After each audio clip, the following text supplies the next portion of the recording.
আশা করছি সবাই ভালো এবং সুস্থ আছো।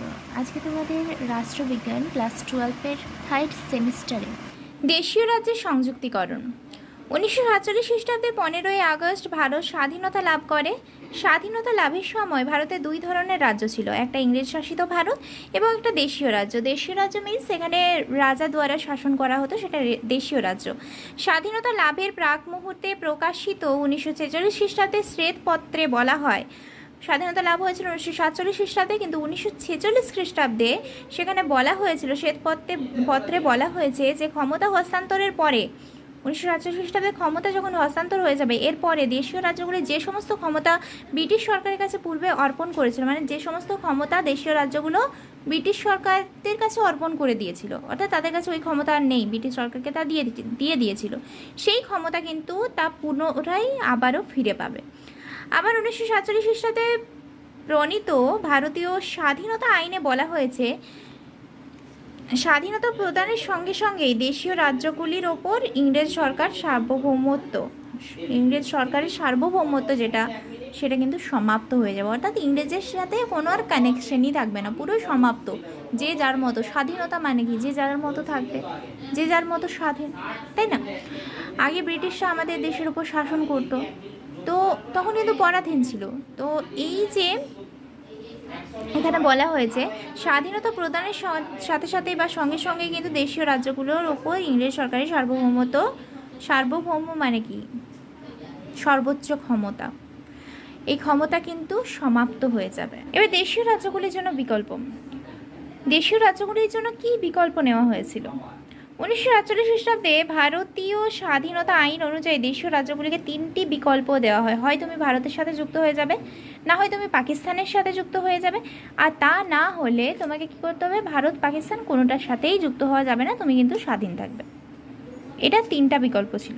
দেখো, ভারতের সঙ্গে যোগ দেওয়া, পাকিস্তানের সাথে যোগ দেওয়া, বা ভারত পাকিস্তান কোনোটিতেই যোগ না করে স্বাধীন থাকা, এই 3টা বিকল্প কিন্তু দেওয়া হয়। এবার দেখব দেশীয় রাজ্যগুলির যোগদান এবং অন্তর্ভুক্তিকরণ।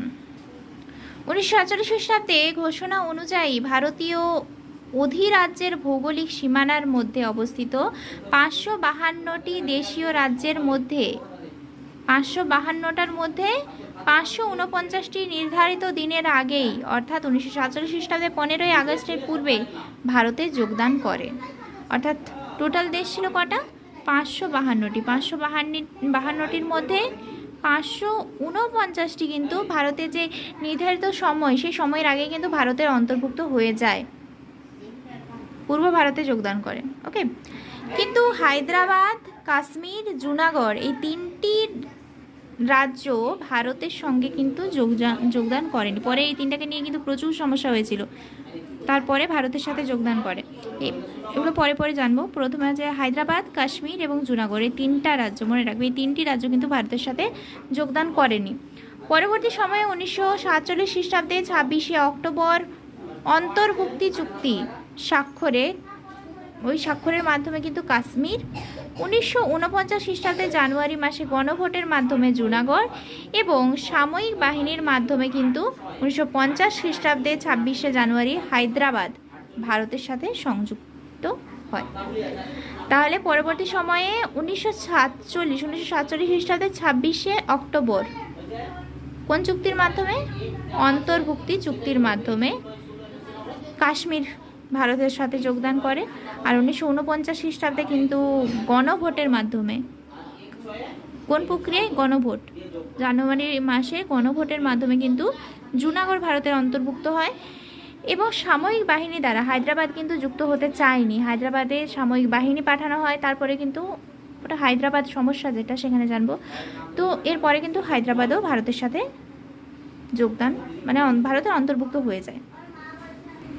রয়েছে প্যাটেলের পরিকল্পনা। স্বাধীন ভারতের প্রথম উপপ্রধানমন্ত্রী তথা স্বরাষ্ট্রমন্ত্রী ছিলেন লৌহ মানব, নামে যাকে আমরা চিনে থাকি, সর্দার বল্লভভাই প্যাটেল। স্বরাষ্ট্রমন্ত্রী হিসেবে ব্রিটিশ শাসিত প্রদেশ এবং দেশীয় রাজ্যগুলির ঐক্য সাধনের ভিত্তিতে ভারতীয় ইউনিয়ন গড়ে তোলার ক্ষেত্রে তিনি গুরুত্বপূর্ণ ভূমিকা পালন করেছিলেন। তার প্রচেষ্টায় ভারতীয় সংবিধানের প্রথম তপশিলে ভারতের ভূখণ্ডে ক, খ, গ এবং ঘ এই 4টি শ্রেণীতে কিন্তু ভাগ করা হয়। ভারতীয় ভূখণ্ডকে 4টা শ্রেণীতে ভাগ করা হয়েছে প্রথম। তো ভারতীয় ভূখণ্ডে যে 4টি বিভাজন সম্বন্ধে আমরা জানবো। প্রথম যেটা, আচ্ছা তার আগে 1950 খ্রিস্টাব্দে 26শে জানুয়ারি ভারতের সংবিধান প্রবর্তিত হওয়ার সময় সংবিধানের প্রথম তফসিলে 4টি শ্রেণীর কথা বলা হয়েছে। সেগুলো হলো ক শ্রেণীর অন্তর্ভুক্ত রাজ্যগুলো তাহলে কি? ব্রিটিশ ভারতের গভর্নর শাসিত প্রদেশগুলোকে ক শ্রেণীর রাজ্যভুক্ত করা হয়েছিল ব্রিটিশ ভারতের। এক্ষেত্রে তাদের নিকটবর্তী প্রদেশগুলোর সঙ্গে যুক্ত করা হয় এবং সংযুক্ত দেশীয় রাজ্যগুলিকে প্রথম তফসিলে উল্লেখিত ক শ্রেণীর রাজ্যের এলাকাভুক্ত করা হয়। পরবর্তী সময়ে 1953 খ্রিস্টাব্দে তেলেগু ভাষাভাষীদের জন্য অন্ধ্রপ্রদেশ নামক নতুন রাজ্য সৃষ্টি করে রাজ্যটিকে ক শ্রেণীর অন্তর্ভুক্ত করা হয়। তাহলে সর্বপ্রথম যেটা ভাষার ভিত্তিতে গড়ে ওঠা রাজ্য কোনটা? সর্বপ্রথম ভাষার ভিত্তিতে গড়ে ওঠা রাজ্য হলো অন্ধ্রপ্রদেশ। কোন ভাষার ভিত্তিতে? তেলেগু ভাষার ভিত্তিতে। কত সালে গড়ে উঠেছিল? 1953 সালে গড়ে উঠেছিল। ফলে সর্বমোট ক শ্রেণীভুক্ত রাজ্যের সংখ্যা কটি হলো? 19টি। এগুলো হলো অসম, বিহার, বোম্বে, মধ্যপ্রদেশ, মাদ্রাজ, উড়িষ্যা, পাঞ্জাব, অন্ধ্রপ্রদেশ, যুক্তপ্রদেশ এবং পশ্চিমবঙ্গ। এই রাজ্যগুলোর প্রধান ছিলেন রাজ্যপাল। এই যে 19টি রাজ্য, এই 19টি রাজ্যের প্রধান ছিলেন রাজ্যপাল। এখন যদি বলা হয় রাজ্যের প্রধান কে? রাজ্যের প্রধান মুখ্যমন্ত্রী হবে, তাই না? একটা রাজ্যের প্রধান মুখ্যমন্ত্রী হবে। তো তখন কিন্তু একটি রাজ্যের প্রধান ছিল রাজ্যপাল। এবার খ শ্রেণীভুক্ত রাজ্য। 1948 খ্রিস্টাব্দে 15ই ফেব্রুয়ারি থেকে 1949 খ্রিস্টাব্দে 1 জুলাইয়ের মধ্যে 275টি ছোট ছোট দেশীয় রাজ্যকে একত্রিত করে 5টি সংঘ গঠন করা হয়।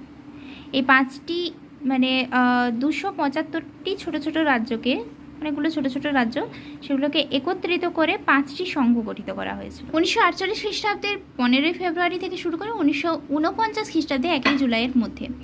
এই 5টি রাজ্য সংঘ হলো সৌরাষ্ট্র, পাটিওয়ালা ও পূর্ব পাঞ্জাব সংঘ বা পূর্ব পাঞ্জাব সংঘ সেটাই হচ্ছে পেপসু নামে পরিচিত। তাছাড়া রয়েছে রাজস্থান, মধ্য ভারত এবং টোবাঙ্কর কোচিন। এছাড়া রয়েছে মহীশূর, হায়দ্রাবাদ এবং জম্মু ও কাশ্মীর। মোট এই 8টি দেশীয় নৃপতি শাসিত রাজ্যকে অন্তর্ভুক্ত করা হয়। গ শ্রেণীভুক্ত রাজ্য।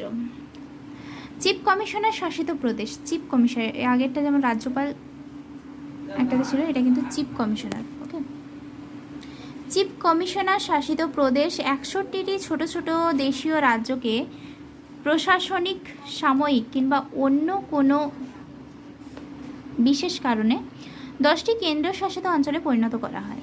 এই 10টি অঞ্চল গ শ্রেণীভুক্ত করা হয়। 61 থেকে 10টা কেন্দ্রশাসিত অঞ্চল। কেন্দ্রশাসিত অর্থাৎ এটা কিন্তু কেন্দ্রের হাতে ক্ষমতা থাকবে। এগুলো হলো ত্রিপুরা, আজমির, বিলাসপুর, ভোপাল, কচ্ছ, কুর্গ, মণিপুর, দিল্লি, হিমাচল প্রদেশ এবং বিন্ধ্যপ্রদেশ। নেক্সট, ঘ শ্রেণীভুক্ত রাজ্য। আন্দামান ও নিকোবর দ্বীপপুঞ্জকে ঘ শ্রেণীর অন্তর্ভুক্ত করা হয়।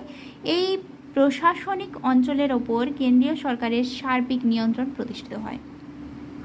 কেন্দ্র সরকার। আন্দামান ও নিকোবর যে দ্বীপপুঞ্জ, এটাকে ঘ শ্রেণী করা হয়। আন্দামান ও নিকোবর এটাকে ঘ শ্রেণীভুক্ত করা হয় এবং এর শাসন ক্ষমতা কেন্দ্রের হাতে থাকে।